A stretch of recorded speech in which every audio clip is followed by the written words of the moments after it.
This is the third video on Chapter 26, Derivatives of Algebraic Functions. And here we're going to demonstrate the product rule and the quotient rule by doing parts C and D of example 231. And I often tell students that there are things in math that work the way we want them to, and things in math that do not work the way we want them to. Theorem 230 has a little bit of both. So what we saw in the last video is the derivative of the sum is the sum of the derivatives. The derivative of the difference is the difference of the derivatives. And so if you have two functions that are differentiable, their sum is differentiable. And if you want to take the derivative of f plus g, it's just the derivative of f plus the derivative of g. That's pretty much the way we want, how we want things to work. Part of the theorem also says that if two functions f and g are differentiable, then their product is differentiable. The part of it that we probably don't like is the derivative isn't what we want it to be. So the derivative of the product isn't simply the product of the derivatives. The product rule is not that simple.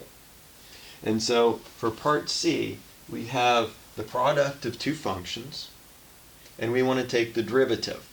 What does the product rule say? The product rule says you take the derivative of the first function times the second plus the first times the derivative of the second. That's the product rule. Derivative of the first times the second plus the first times the derivative of the second. And that's what we did here. We took the derivative of the first polynomial multiplied by the second polynomial. Then we have the first polynomial times the derivative of the second. That's the product rule. For part D, we use the quotient rule because we have the quotient of two functions. So we have a polynomial in the numerator, a polynomial in the denominator. The quotient rule, again, isn't what we want it to be.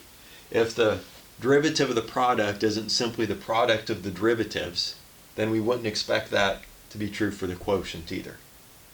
So here we use the quotient rule. We have the derivative of the numerator times the denominator minus the numerator times the derivative of the denominator divided by the denominator squared, not the derivative.